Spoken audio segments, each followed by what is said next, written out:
Welcome to the Gagoot Show. Tonight our special guests are Brooke Arnold and Evan Weiss. We have my wife Nancy's exclusive interview with Victor Botetto. Happy birthday, Nancy. Happy birthday, Nancy. It's my wife's exclusive birthday today. We're going to show another video of Nancy with Keith Fitz. And so you're watching the Gagoot Show. I'm your host, Benny Rizzuti, and my co-host Joan Jett's love child, Nicole LaMonaco. Yes. I had trouble getting that out. Yeah, you're like, Yes, Joan Jett's love child. That's exactly what I look like today. Now, I was out in the city right before I got here today. I took off from work and I went into an open call at a little church in the city for, I guess it was an audition for an HBO series that Mick Jagger and Martin Scorsese are working on together. It takes place in the 70s with 70s punk rock and hip hop and, disco era, and, everybody comes together, and I guess he wants to make it an old New York series-based show. So that's why I look like this today. That's exciting, though. Yeah, it's cool. An open casting call. Yeah. That's exciting. Yeah, the line was around the block though. I walked there, I was like, oh, this isn't so bad. I walked around. I'm like, okay. And then I walked around the corner and it was all the way down the block, and then I had to turn another corner and I was like, oh my God, I'm never gonna get in. But the line moved really fast, and they stamped my paper, and hopefully, fingers crossed, they give me a call back. That's great. Yeah. And you said not everybody got their paper stamped. No, not everyone. So I got a stamp. So great. Gold star for me. And what'd they have you do? Did they ask you questions? I walked in. The girl looked at me. She went, "You get a stamp." I went, "Okay." And then they gave me a pencil. I had to fill out some paperwork, and I waited online. They said people with stamps go here. Everybody else over there. Waited on that line. Took a picture. They said do something edgy. I went, and that was it. Open casting call, that's cool, though. Every time you say open casting, I keep thinking you're saying open casket. An open call. Anyway, an open call. All right. But because I learned about that from, I watched The Godfather with the commentary, and Francis Coppola did the open casting call, and that's how the person who played, not Clemenza, the other, Tessio, and he became Fish. Yeah. That's how he got his big break in movies. Oh, really? Was from an open call. See, you never know. So I'll call it an open call. All right, an open call. All right, great week. Nancy's birthday is today. Happy birthday, Nancy. Birthday. Your birthday was Friday. Yes, my birthday was Friday. I did my birthday show at the Villa Monaco, which we sold out. It was great. I had myself, Steve Perillo hosted, Mike Calcagno, Stevie GB headline, Vanessa Lintz, and Kathy Arnold were all on the show. Everybody did very good, and Rudy Fusco. And Rudy too, yes, everybody did a very good job, and we had a blast. Unfortunately, I don't know what's going on with my voice. I guess you could hear it. It's a little hoarse. And I was struggling to get my set out. I was telling my jokes, and I'm like, nothing was coming out. Yeah, but I got my laughs. I got it out, but I was in bed for the next 3 days because my voice is just shot. That happens to you. If I lose my voice so easy. It's the benefits. Maybe you should of drink more raspberry. water. I drink water. I drink tea. I was sucking down honey. I was like, I don't know what else to do. Sucking on lemons. My mother's calling me, gargle with the salt water. I'm like, she's like, salt water is the miracle for everything. It's the salt water. Gargle with salt water, you're going to be fine.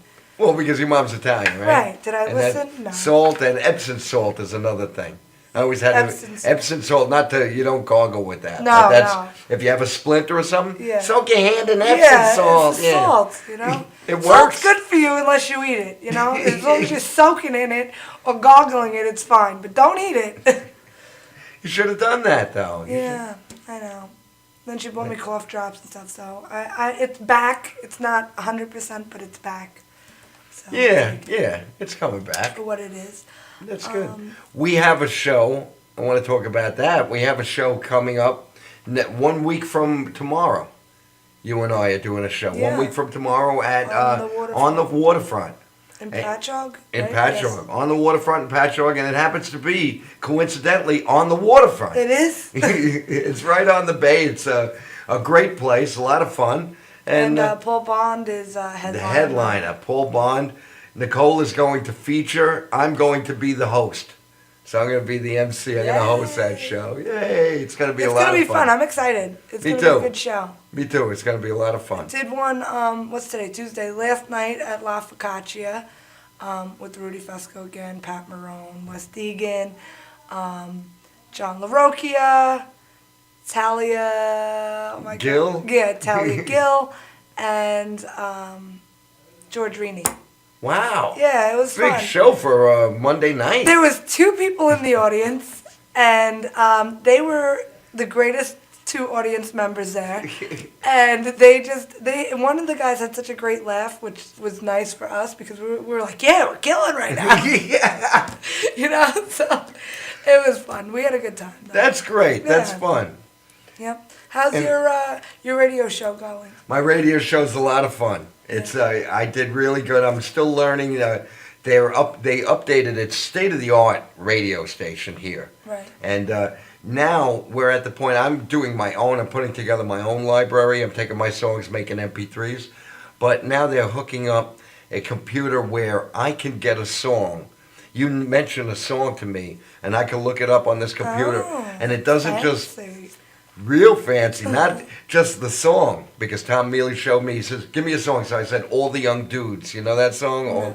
All right, I'm not going to sing it because Nancy says every song I sing sounds the same. So, but I'm going to try. All the young dudes carry the news. It was written by David Bowie, and Mott the Hoople recorded it. That song, when we looked up All the Young Dudes, it had every version. It had the studio version, the live version, David Bowie, other bands. Which one did you choose? I didn't. He was just showing off. I didn't, because I have my library. I don't know how to use that yet. Right. I hope to, but this You will eventually. I will eventually. And I had a lot of fun. I played a song for you. Oh, you did? Yeah, for your birthday. What song did you play? Counting Crows. Have you seen me lately? Okay. Are you familiar with the I Counting do know Crows? that song. I'm not going to sing it because my voice is Yeah, right. terrible. But I just thought that I thought you would like that song. Thank you. Because That's sweet. the lyrics of that song Reminded you of me. reminded me of you. Aw. And but I like the song too. But like the opening lyric is "Get away from me." So I had to get away from me. That's pretty much exactly how I am. And it's a Hi, rock- go away. It's a rocking song. It's a fun rocking song. So I played that for you. Cool. I played a lot of stuff because it was today's Nancy's birthday. Yesterday was our anniversary. Yes. And how did you celebrate? We went out. We went out to a restaurant. I took Nancy to a restaurant. We did a movie. We went to a movie. Found a great theater in Stony Brook that has reclining seats. I saw that on your Oh, Facebook. They boy, look so with- comfortable. I need to go there. It's like being in your living room, and it's not expensive. If you live on Long Island, you go there. It's Ronkonkoma, not Stony. It's the Ronkonkoma Theater, and it was great, beautiful, and there's plenty of leg room. So that sounds nice. And I had my legs out. It's great, you know. Push back. Push back and out. How you doing? And hanging was so we did that, but there's still the big present I have to get Nancy all the time is she loves Broadway shows. Okay. So we have to go to one of these Broadway shows that. Did you buy tickets already? I'm going to. I'm gonna Are get you going to tickets. surprise her with one, or are you going to... Yeah, she's dropping hints. So. Which one does she want to see? There's a bunch of those that are only for a few weeks. Right, right. She would like to see The King and I. Okay. I think I would take her to that. She wants to see Cinderella, but Ryan and I don't want to. I don't want to see I Cinderella. don't blame you. She wants to see that. I took her to see Wicked. That was great. And Wicked if you've was never great. seen Wicked, go see it. It was fantastic. My aunt took me to see it. It was great, and we saw it with that woman who's becoming really popular now. She sang Frozen, the song Frozen. You can't, John Travolta. John Travolta screwed up Alina Medina, Bananarama, Bananarama. whatever her name is. What a singer! I just She's have to got say a beautiful that. voice. Yeah. What There's no a singer. denying that she's got a beautiful voice. Can I tell you her name? Something Menzel. Yeah, Menzel, right? Yeah, Yeah, I don't but know. I don't oh know. my, she belted out one of the songs in Wicked that was unbelievable. It gave you chills. Yeah, you got that She was goosebumps. really, That's goosebumps. cool. It was good. So, our two guests today, we have a city comic. Yes. Okay, Brooke Arnold has a lot of projects. As a matter of fact, she has a show tonight at 10 o'clock in the city. Oh, good for her. And she'll talk about that. She's doing a lot. And Evan Weiss, who works all over the island, in the city, and Pennsylvania. He's Yep. big over there. So we have them. And we have Victor Botetto, just came out in a movie. Paul Blart 2. Yeah. Mall Cop. Paul Blart 2. Paul Blart, Mall Cop 2. Mall Cop. There you go. Yeah. So Nancy had interviewed him at Christmas time. Yeah. So and they spoke about this movie. So we're gonna go to Nancy interviews Victor Botetto, and then we'll be right back. You're watching the Gagoot Show on Madhouse TV.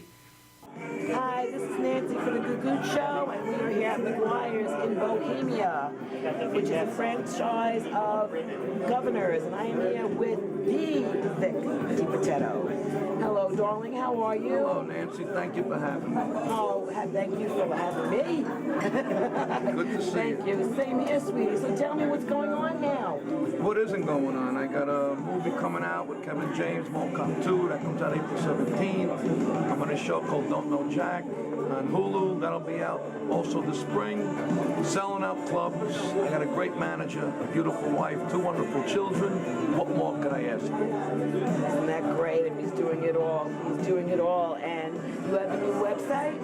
It's vic-comedy.com. You can also go to my fan page. And that's it. Just, things are happening. Thank you for the support. The vignettes, the videos are becoming, I got a big following. Bread and Milk took it over the top. It's up to 12 million views. And all my videos put together is up to just under 26 million views. Wow. Whoa. Now I remember when, baby. Yes. When we were school bus drivers, That's everything right, else. man. I'm not doing that anymore. No, I don't know if you heard. I'm not shining shoes anymore. Oh, it's wonderful. I'm so happy for you. Thank you for giving Me me. too. I know you gotta go and you gotta get on stage. I appreciate Thank you you, so Nancy. much. Have a wonderful Sweetheart, holiday. wonderful woman right here. Thank you. Listen, you got your little gift. Okay.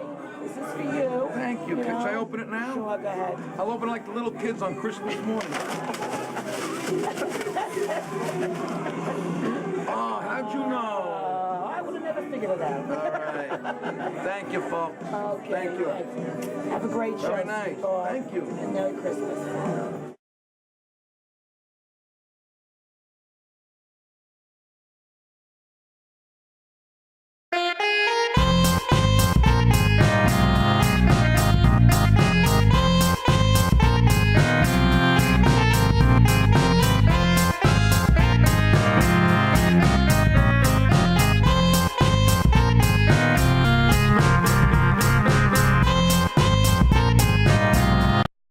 Watching the Gagoot Show on Madhouse TV.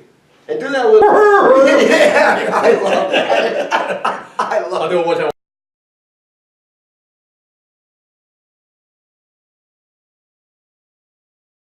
Watching the Gagoot.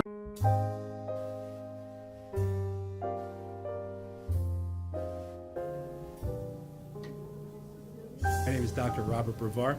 I'm here for Multi-Medicine in Westbury, New York. We're located at 1065 Old Country Road, Suite 214. Been here for about 15 years. The practice has medical doctors, physical therapists, chiropractors, acupuncturists. We also do pain management, and we have orthopedists on staff. Here at Advanced Multi-Medicine Rehabilitation, we've got physical therapists on staff who treat an array of conditions, from neck pain to back pain, shoulder pain. We treat carpal tunnel. We treat a lot of car accident patients, slip and falls.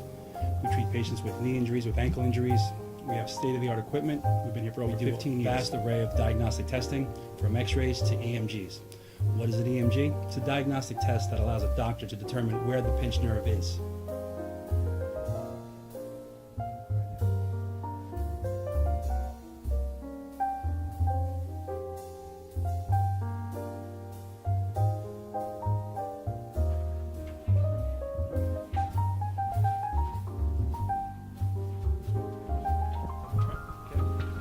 Cora is a physical therapist at Advanced Multi-Medicine and Rehabilitation.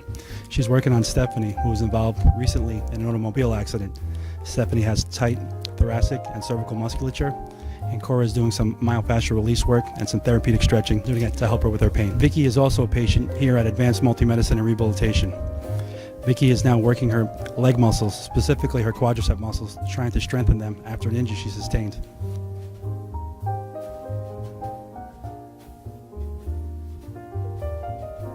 If you find yourself in need of any type of physical therapy, please don't hesitate to call Advanced Multi-Medicine and Rehabilitation, located in Westbury, New York, in Suite 214. Phone number is 516-334-7000, or find us on our website at advancedmultimedicine.com.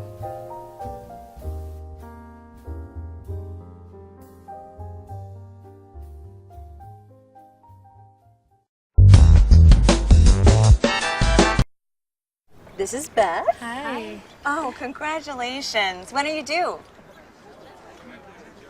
I'm not pregnant.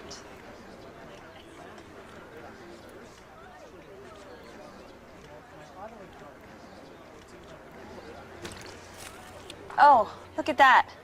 Excuse me. You're totally thin. You look very sexy. For life's bleachable moments, all it takes is 3/4 of a cup. Could switching to Geico really save you 15% or more on car insurance? Do dogs chase cats?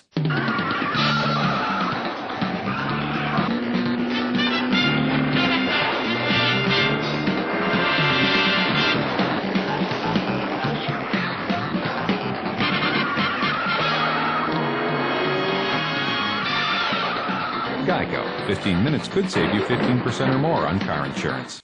Stretching under sedation or manipulation under anesthesia is a very gentle, very precise procedure to very slowly release any scar tissue that is formed as a result of a traumatic injury. Many people ask, how does this work? Will I get hurt? Will you stretch me too far? We only stretch the body part to its normal range of motion. After completing the post-MUA rehabilitation program, it's very common that our patients say to us, hey, I can play ball with my kid again. Hey, I can bowl again. Hey, I can enjoy hiking again. This is what makes it rewarding to us as practitioners.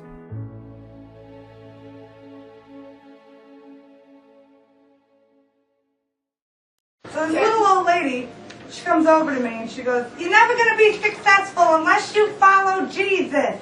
I said, I would follow Jesus, but I can't walk on water. And by successful, you mean mounted to a cross? Because he nailed it. Why aren't any of you laughing? Because we're watching MadHouseTV.com. And we're back on the Gagoot Show. Who's the cutest little French girl in New York City, huh? Mon ami, mon ami. Who's the cutest girl? Benny's anniversary, I guess, didn't go well. We have our first guest, Brooke Arnold. Yay! Hey! Welcome to the Gagoot Show. Thank you. Thanks for having me. Yes. She's so pretty, right? She's very pretty. Oh, thank you. You like Goldilocks. I'm Goldilocks, rays of sunshine. Yeah, sometimes my boyfriend comes up behind me and he's like, Touches your yeah. hair. It's nice, pretty. Yeah. And she's very funny. She's as funny as she is lovely. Oh, thank you. Very- I appreciate that. I think I'm actually funnier than I am lovely. Or at least that's the goal. I have low self-esteem, so I at least want to believe I'm funnier than I am good looking. Yeah. You're very funny. From when I met you in the green room over there for the 5 minutes that we spoke, you made me laugh. With Oh, the creepy thank guys you. on the train and all the nonsense that goes on. So we were talking, and you live in the city. Mm-hmm. And you said originally you were from Texas. I am from Tejas. Oh, okay. See, I don't know anything about Texas other than my whole family is Dallas Cowboys fans, and I'm a Giants fan, so I did not know. Keep it that way. Yeah. Keep the knowledge to zero. Keep it as minimal as possible. That's always a good thing. So, when and why what made you leave Texas to come to New York City? I actually moved to New York to go to graduate school, which is kind of the opposite of doing comedy. And then somewhere along the way, I got very bored with graduate school and being decided an adult, pretty being much. an adult, right? I was like reading and writing. Who needs that? And so I started doing comedy, and I just kind of fell in love with it. So How long have you been doing it? about a year and a half. Okay, me too. Yeah. It's fun. It's like it's very exciting when you're out there. And how many open mics do you try and hit like a week? It kind of depends on like what I try to get up 3 times a night, like 3 times every day. Right. So like if I'm on 2 shows, I'll do 1 mic. If I'm on 1 show, I'll do 2. So it just kind of depends on like where That's great. I'm booked. So. That's so much easier when you're in the city. You could do that. It's like accessible to you. I gotta get out there.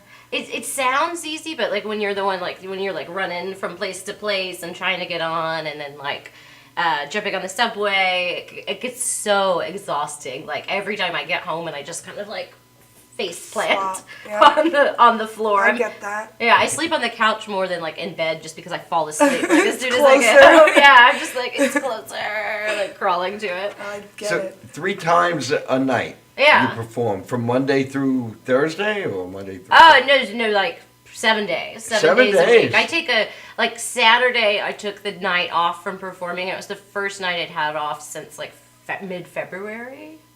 Yeah. Wow. So it's like, Did you do something good that Saturday, or did you just relax? I just like stared at the wall. Like that's all I could manage, you know. You need a break sometimes. Because every time like I take time off, I think it'll be so nice, and then I sit down at home and I'm like, I could be on stage. I could be on stage. I could be on stage. Like I'm addicted to it. Like that's just like I'm like a junkie. Like that's the only metaphor that I can even think. Like I need my fix. Like I miss it. I crave it. That's awesome. Yeah. You need that. Yeah.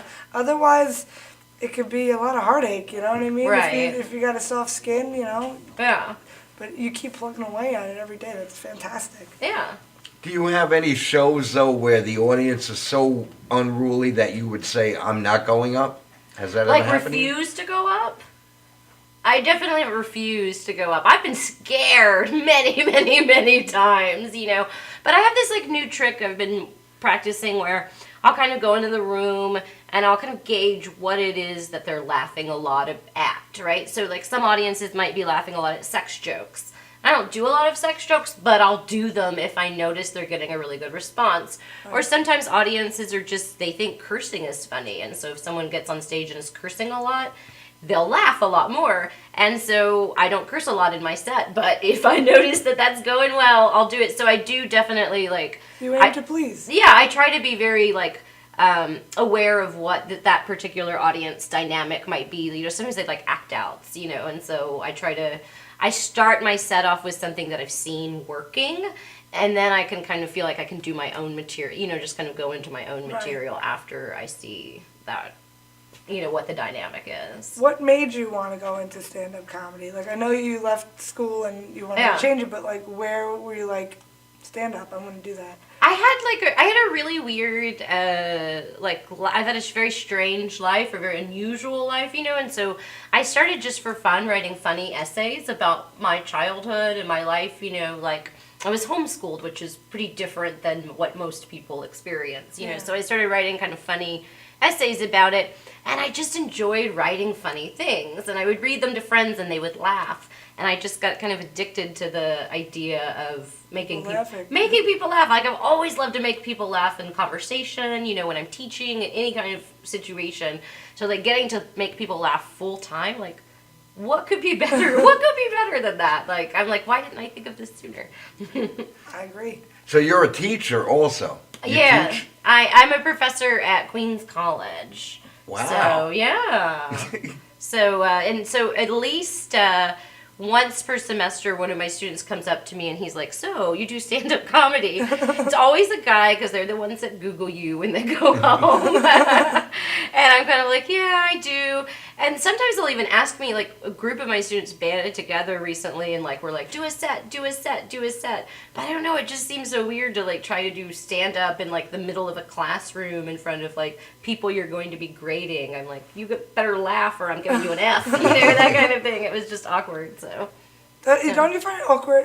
It's like not just in a classroom setting, but like anywhere. Like somebody finds out you do stand up, it's like do something, do your bit, and I'm like, no. Yeah. Like we're at Target right now. Like I don't really want to run into you. I heard you're doing stand-up. Do something. I'm like, I'm just trying to buy cat litter right now. You know, like, I don't know. Yeah, I think they want you to do a joke. Yeah, people don't. I think a lot of times, like people who lay people or civilians, whatever you want to call them, they don't realize like how much an art it is. Like how much it's all about creating, writing a set, and structuring it, and then practicing it, and then working out the timing, and then interacting. They think it's just the words, and it's just like off the cuff, and sometimes it is, but it's like it doesn't translate. It's like it doesn't translate to like a conversation any more than like doing one of Hamlet's soliloquies. Like would just people would be like, oh, I'm so moved, you know.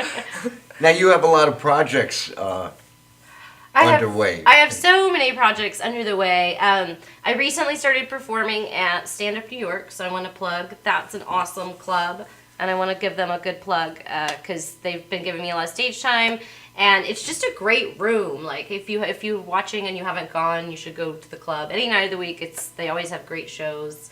And a really positive atmosphere, you know. It's a classy place. It's a classy place. That's nice. Stand Up New York. Yeah. Now, they serve tea and crumpets during the comedy show. The comics come out on stage. They're like, if you do well, you get knighted. Exactly. Oh, that's great. You are Sir Brooke. So how could like Nicole or I get a spot in that club? I don't know. What a great question. Show up. Show up. Just show up and go up. Yeah. Show up and go up. I don't know. I think, you know, one thing that I think a lot of comics don't realize is like just hanging out at the club. You know, people get to know you and hanging out at shows. Like that's to me like one of the biggest ways of like networking and meeting people. Like if they don't know who you are, then they can't ever have you on. Right. You know. So. But I've also got some like online stuff going. Like I'm working on a web series on YouTube, which is cool, and I'm putting together a college tour for the fall. So nice. A lot of exciting stuff. Yeah. Yeah. That's very cool. Now, your material, I have never heard your set yet. Okay. But your material, is it based from like most of it now that you're from, you know, Texas, or that now living in New York, or what your set is now, do you think would work when you go back home? Oh, that's interesting, doing stand-up in Texas. Yeah. Yeah. I don't know. I mean, I think maybe there's aspects of it that might work better. Like people there might be a little less weirded out than New Yorkers are, you know. Yeah. But I definitely like, you know, talk about being from Texas and talk about, you know, I kind of poke fun at like a lot of like New York perceptions of Texans, you know, like it's the land of George W. Bush and Jessica Simpson and lethal injections, you know. I kind of play with the people's like perceptions of Texas, especially like at a club too where you have a lot of Europeans who are really like, oh, Texas, that's terrible. You know, so I saw you perform. Yeah, you did. I saw you perform a set. And where was that? That was at a theater in Lindenhurst. Yes. Which it's a theater that I forget the name of the theater offhand. South Shore Theater Experience. And I'm going to be on their next show next month in May. And Alan Scott runs it, and it's monthly. He runs it monthly, and he's going to be on our show the week before. So we'll talk to him because he wants to meet you too, to book you. That was that was an interesting show. It's a nice theater, great crowd. But speaking of getting really like almost not going on, I got so freaked out that night because Alan came backstage and he was like, just so you know, the entire front row is like 16-year-old girls. And I was just like the first comic, and I thought, oh my God, I've never performed comedy in front of like children before. A Sweet 16 party. Was it a Sweet 16 party? Yeah, and so I went out and I got on stage, and like the way the room was lit, you could only see the front row. And so it was like I could only see these like sweet, beautiful, innocent little faces. And I'm all like, yeah, hey, kids. But you did good because you did a few jokes to break the ice, and then you did one that was a little like risque, and you said it's only going to get worse from here. I warned them. But yeah, it was. They were a great audience. It was an amazing audience, and it's an amazing show. And if anybody's watching, they should definitely go check out Alan's show at South Shore because it's it's really cool. Yes, and I'm going to speak about it more. I'm going to show the flyer when Alan he has the flyer together, and I'm going to promote that. Cool. It's a beautiful theater. It's a beautiful theater. And it's different because it's not a theater with a stage. The seats are actually like bleacher seats. Oh. So the seats are up and That's you're cool. down below. That changes the whole dynamic. Thinking of like kind of, one of the things I really have been trying to work on or getting better at is like being in the moment, and that changes the entire power dynamic between the audience and the stand-up when the audience is elevated above them. So like even just like your performance has to change just from the seating arrangement difference, know. And also too, like in a place like that where like you can only see the front row, even if it's not just like sweet little children, you're like, if you can't see people, you have to still kind of try to pretend like you can so they feel like you're connecting with them.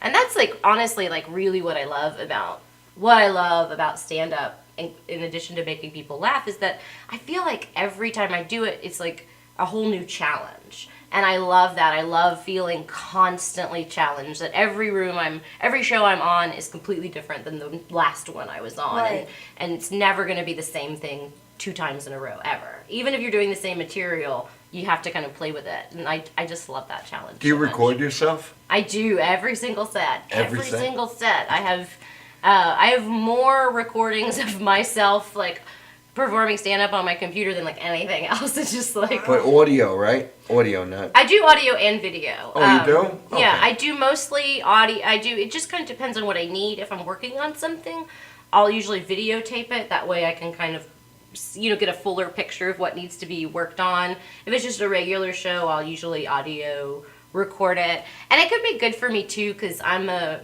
perfectionist, so if I feel like it didn't go as well as I wanted it to, a lot of times I'll listen back to the tape and think, no, I did pretty good. I don't know why I'm being so hard on myself. Yeah. So sometimes it can be good for like reminding you that, not to be so hard on yourself, that you're doing okay. That's good, because I have that feeling myself. I record myself, and there were times I thought, oh, it didn't go over that well. Yeah. And then you hear the recording, it's good. But I think it's also good for a lot of the comics who think they killed all the time. Yeah. There are a lot of them that, I killed it.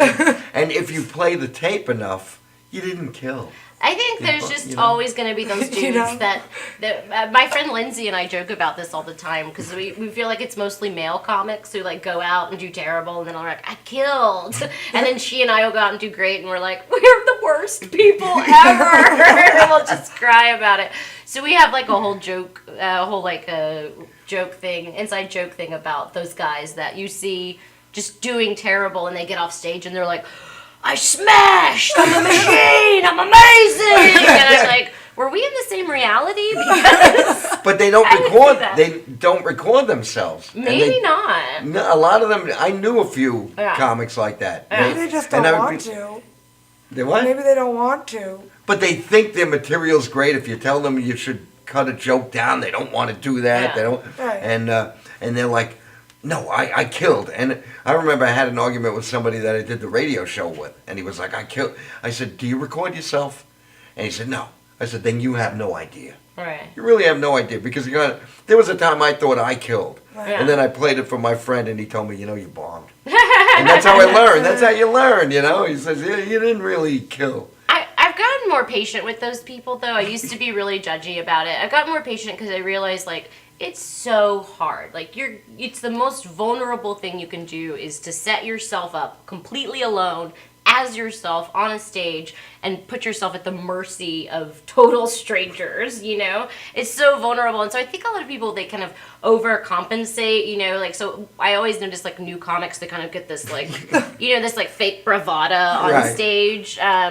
And they don't, and I think it's just like they're trying to protect themselves because they are scared of like potential rejection, because you don't, like, if you're in a play, you don't find out you sucked until the next day when the reviews come out. Like, if you're doing stand-up comedy, 5 seconds in that it's sucking, and you have to still keep doing it. You're like, I think writing comedy is the best writing, though. Yeah. Because sometimes if you write a novel, you think, oh, it's so great, and people are bored, or your family's going to tell you. But if you write jokes, if they're not laughing, that's the best writing. It's the best editing. Wow. If you're smart about what you're doing, you say, okay, it kind of worked, I'll work on it. You know, you polish it. Yep. So anyway, Brooke Arnold, I highly recommend that you see her. She's all over the city when she comes to Long Island, and we're going to come back, and we're going to come back with our other guest, Evan Weiss, and then Brooke will be back. All At the end right. of the show, you're watching the Gagoot Show. On MadHouseTV.com. That wasn't the button I wanted to hit. Food Show on Madhouse TV. And do that little. Yeah, I love that. I'll do it one time.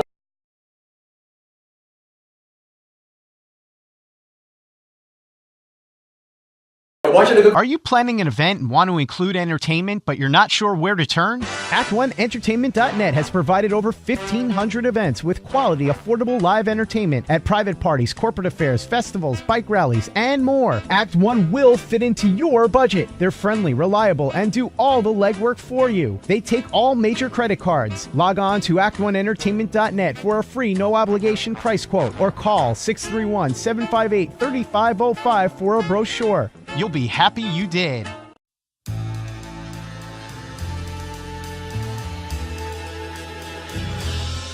Being a fireman is more than just putting out blazes and giving kittens CPR.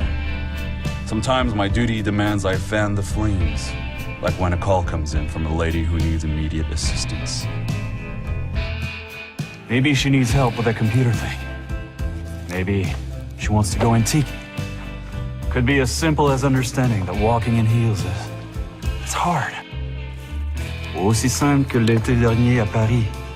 C'est sympa. Maybe it's ladies' night in, and she wants a simple, delicious recipe for margaritas with a twist. First, a can of limeade. Now hold on to this. You'll be using it. Side note, kittens make everything better. Next, add water. Now, a bottle of light beer. No, shh. Trust me, I'm a professional. And last, and most important, Sauza Blue Tequila.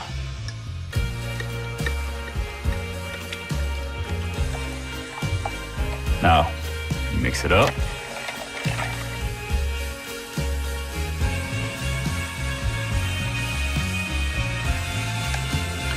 Ole. Yes, that's what I'm trained for. Whether it's to help her choose leggings or pants, telling her leggings are pants, or discussing leggings and jeggings versus pant pegging at her next ladies' night in, I'll come to the rescue. Don't call me a hero. Just call me. Let me know what time.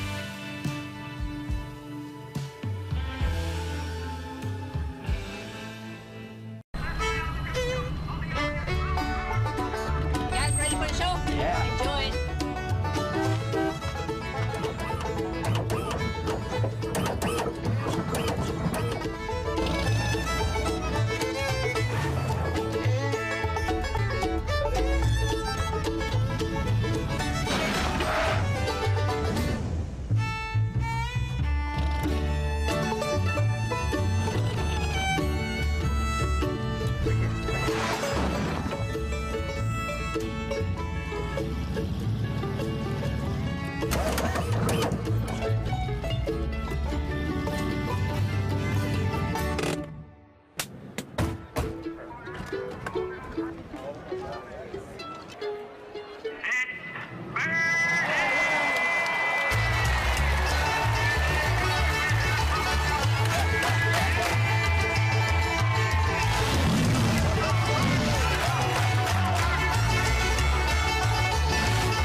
And we're back on the Gagoot Show with our second guest, Evan Weiss. Thank you for coming.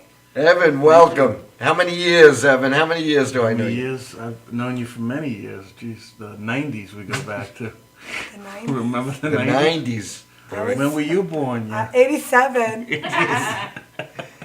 My son and... I was alive in the 90s. Yeah, her and Ryan are like a few years apart. Yeah. So you I just remember... want to say happy birthday to you. To, Oh, you. to Nicole. To Nicole. That's amazing. Oh, it's your birthday? And it's Nancy's birthday. Oh, Look into your camera. You know, Nancy, happy birthday. You have a camera But it was over your there. anniversary. Yes, Happy right, birthday, right. Nancy. I And thought it was happy yours. anniversary. Yeah. It was my birthday. It was your His birthday. anniversary with Nancy. Nancy's birthday today. All around holidays for us. I don't know. And you tried out for the remake of The Warriors. That's why you dressed. Wow, yeah, Warriors. Come on, Come on, play. Now that movie, you know. Yeah. Yeah. Okay. Okay. I know something. Us old timers. You I know know. that old movie? I know. There's always so many references being passed back and forth around here. I'm like, But I'm can glad you you- just bring your son Ryan back on so we could talk? Ryan will be back soon. He's very busy doing film stuff. Ryan's a film major. awesome. He's a Yeah. filmmaker. So- he's- but yeah, Let's talk about Evan. let's talk about Evan. So, I was reading in your bio that you were on the Reverend Bob Levy show. Yeah. How did you get on that? How did that go down? Well, it's actually a funny story. The first time I was supposed to be on his podcast, I drove 3.5 hours away. He lives outside of Philly. I drove 3.5 hours away. Get to his house. It said Levy on the mailbox. Go up to his door. His wife answers. He goes, "Oh, he left to do a radio show Monday. He's not here." Oh my God! You drove all the way there. Yeah, he's outside of Philly, like 10 minutes outside of Philly. And I'm like, oh. Did you get in your car and just drive right back home? Well, I was about to, but then his wife threw me some money, and then I drove back home. Well, that was nice. Yeah. But then I was on, my friend Stacy was on the show together. They were on the show, Stacey Pressman, she was the co-host, and then I got on like a few years later. So that's how I got on. Cool. So How was that experience? it was fun. It was fun. It's just a trip. Yeah. Now, who is Really? Reverend Bob Levy for the viewers who don't? He's one of the funniest guys in comedy. He's like the godfather of comedy. You know, anybody that like makes it in comedy like gets a hold of him, and then they end up surpassing him. He actually, Pete Davis used to open for him, and then Pete got on Saturday Night Live this past year, and you know he helped the careers of many people like Don Jameson, Jim Florentine. You know, so many people. Wow. Jim Norton he was good friends with everybody. He's been doing comedy like 30 years. And he's also Maybe, I don't know. a regular on Opie and Anthony. He, call in, regular. Oh, okay. Because I looked it up. I got the information from his Yeah. website because Nicole's giving me a look like that's what you told me. Yeah, he's a regular But, call in because there was a situation where he was. He used to have his own show on Sirius, and they had a falling out with Stern. And then Stern didn't allow him, and then Sirius didn't allow him back into the building, and so he's still kind of not allowed back into the building. But I was on his website yesterday. Yeah, but he's been And he's a was regular call in on his bio. Yeah. I took the information because when you said you're Bobby- absolutely right. He's Yeah. a calling guy, but it's technically yes and. All right, but that's his bio. If you go Yeah, onto his yeah. website, Right. that's his bio. That's fun. It's fun when you eventually get on a show 3 or 4 years later. What'd you talk about? Well, we're talking about all the shows I produce. You know, I produce so many shows at Greenwich and Broadway, and I just did one with you. yeah, you hosted, did a great job. Thank you. And you know, I produced out here, and then I try to get newer comics to help fill it up, you know? And that's what I've been doing for the past few years. Now, how do you feel? Well, go No, ahead. no. I was going to say, how do you feel about the difference between Long Island audiences and city audiences? Well, when you do the shows? it's usually, if I'm doing it from in the city, it is Long Island, because the people are coming from Long Island. Right. You know, I've done city shows. I think my act is generally universal, and they understand it, you know? Yeah. So, you know, I don't think there's much difference Yeah. of, you know, my set, you know, in city audiences, you know? So what was your question that you were going to ask him? I'm 59 years You old. forgot I already. remember. No, you're still producing shows. Yeah, I got one coming up this Saturday at Greenwich Village, 6 p.m. And I have two at Greenwich Village, 6 p.m. on May 9th and May 30th. Nice. So, I try to find the best people and some new comics to fill it up, and I mix it up between some of the pros who's been doing it for years and some of the newer comics to really have a full. And I get a video guy so I can see how I'm doing and critique myself when I'm bombing or not bombing. And then they can, if they want a video, they can watch themselves. Right. Let me say this about you. I know you a long time. I find that you are your funniest when you improv, when you just go for not staying away from your material. Well, I try to do my best and have fun. Sometimes insult humor is kind of, I like to have fun with that. And sometimes you walk the line when you're doing open mics. Like I called this guy Jack-o'-lantern teeth face because he was missing teeth. You guys are laughing, but then he chased after me around the bar with a knife. We spoke about that. We spoke. We didn't mention the place, but but sometimes that's the first time that happened in my life. You almost got stabbed. I almost got stabbed, so I called my comic friend of mine. I'm like, I'm really killing it. I must be getting really good. All right, Evan, we're gonna break for a commercial, and then we'll be right back with you and Brooke Arnold, and we'll talk more comedy. All right. You're watching The Gagoot Show on MadHouseTV. All right.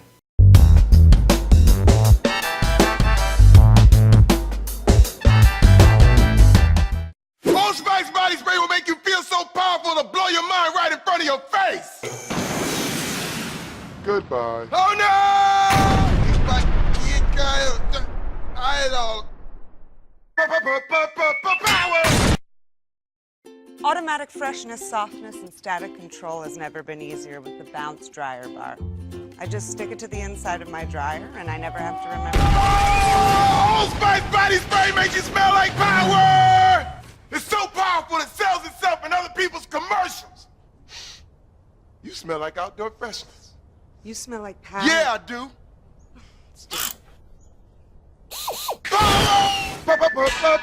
Power!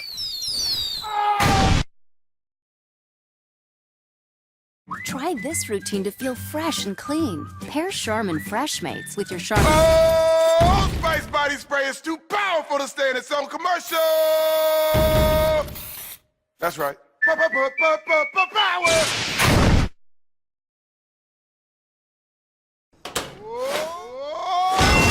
Oh, Spice body spray can change a regular smelling man into a man who smells like power. Now, how is this? Wow, you know what? I actually do feel more powerful. Potato chips!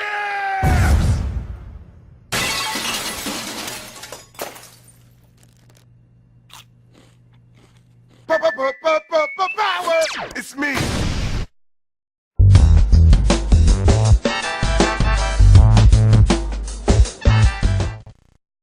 Yeah.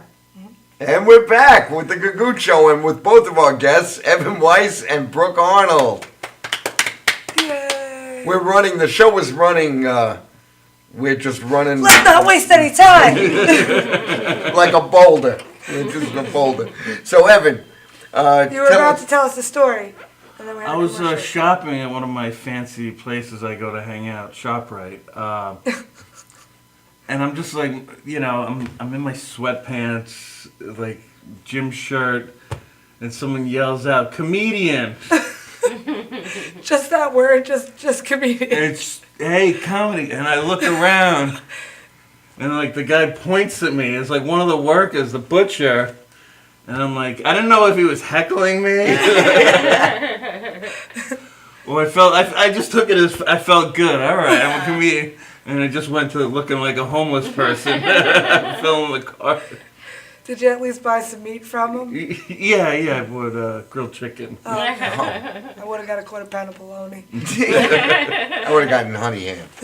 But, Evan, These shows you produce, do you make a little money on them? Yeah, not much. Some shows, not much at all. A little bit here and there. Yeah. Does it cover gas for you? Maybe a little bit here and there. Is the IRS watching? I don't know. Can you shut the cameras? Shut the cameras. Tax time is nothing over. at all. I give it all to charity. That's the thing. You know, whatever I make, it's all expensed out to all the other comics, so I end up losing. Right? No, don't blink. They're going to think you actually make money. No, I make nothing at you all. make nothing. Nobody's making a lot of money in comedy. Nobody's making. So, nobody makes money in comedy. We got that. But we all know what that feels like. It feels like nothing. I make nothing. Evan, you've been doing this how long now? You want to make me want to kill myself? No. Is that what the question is? Do you want me to douse you in gasoline and light you on fire? I hope so. Well, that's a polyester shirt. Walmart. Well, my first time was 95. Okay. And I was pretty much, then a year later, I literally, this is what I did, before people had GPSs, this is what I did. Every Friday they used to have all the ads when there was a ton of clubs on Long Island. There was 8, 9 ads every Friday. So one day I'm going to be in there. And I literally went in my car and drove to a few different clubs in Nassau. I said, how do I get on stage? When's the open mic night? I didn't even know directions. I just asked people. That was at the gas station. Yeah, I just drove west to Nassau. That's how you know Evan's a good guy. He stopped and asked for directions. And I just kept asking until I got closer and closer. Then there's, come back this night. And then I went to the next club and I got, come back this night. And then that's when I started doing shows, from 96 to 02. And then I stopped for a few years and started again in 07. That's great. Long time. And you do you took the class also? I took, well, as like a lot of people, when you get a joke that works, and you get a bunch of jokes that work, you want to go up and you want to kill every time. But sometimes you get stuck in that thing where you're just doing the same thing. You want to be creative. You want to get out of that, just doing those. So I took the class to help myself write newer stuff and new stuff. So each time, I took it 2 or 3 times to write new stuff. So the way the class, I took Rich Walker's and Peter Bale's. The way the class was set up, we come up with an idea, a punchline, and within the class you brainstorm other directions. And I if it wasn't the direction or the punchline where I didn't go for it. It was I like going in my sensibilities. Right. And I would come up with the premise, or even the punchline, really tweak it a little bit and be even stronger.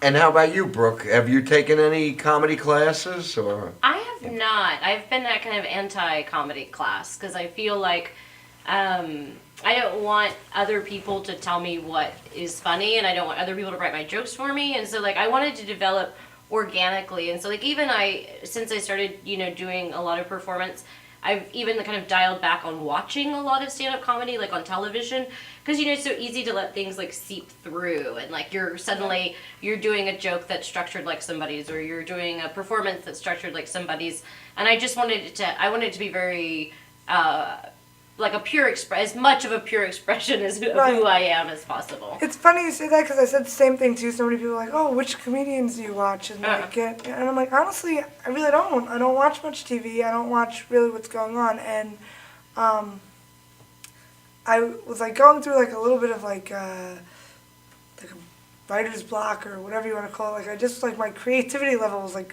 very low, and I just didn't know what to do. I actually read a book. It's called Mega Weird by Nicholas McGallis. I don't know if you know him. He's a Viner, and he makes all these videos and stuff. And it was just his random life stories that he wrote about. And reading it, he's not a comedian. He just is a weird guy. And reading his stuff kind of just gave me my light bulb back on again, which was cool to get it from. And I'm not a reader. I don't read anything ever. And I read a whole book in 3 days. I was so proud of myself. Wow. Yeah, and I loved it. And it was just so weird and crazy and just off the beaten path of regular thinking that it struck up my creativity again. You got inspired. Yeah, it totally inspired me. So kudos to you, Nicholas McGallis, for being awesome always. But, reading is, I never realized how inspiring reading can be, is I guess my point.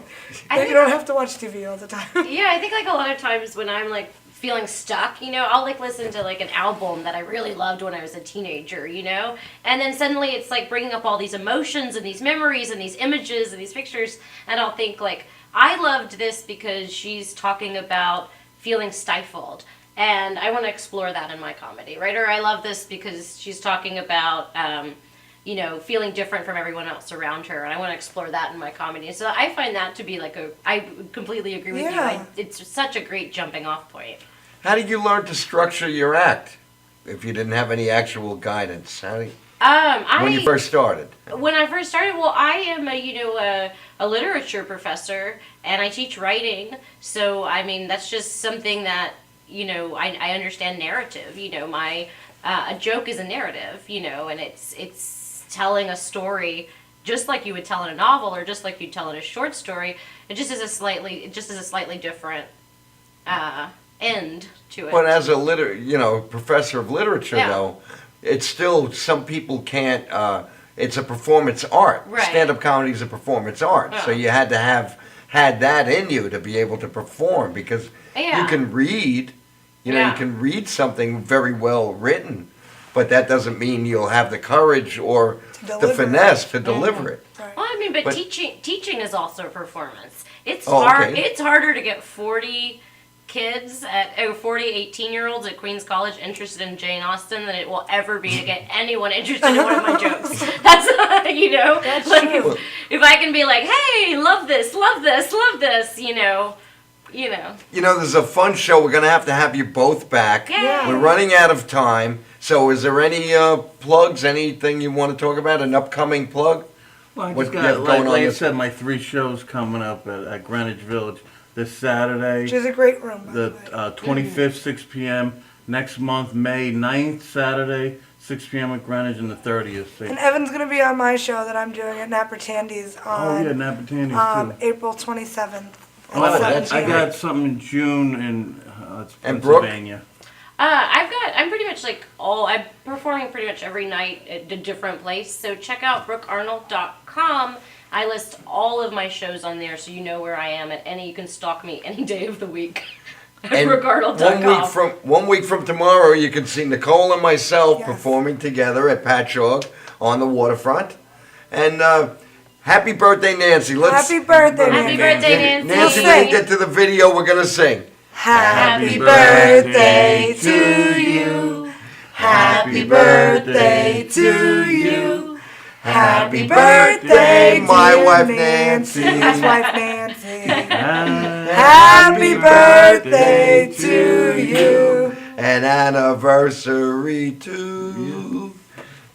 Here we go. Thank you for watching, everyone. Thank you. See you next week. See you next Tuesday. See you next As Tuesday. Jeannie Powers would say. Jeannie Powers. That's a great... Jeannie.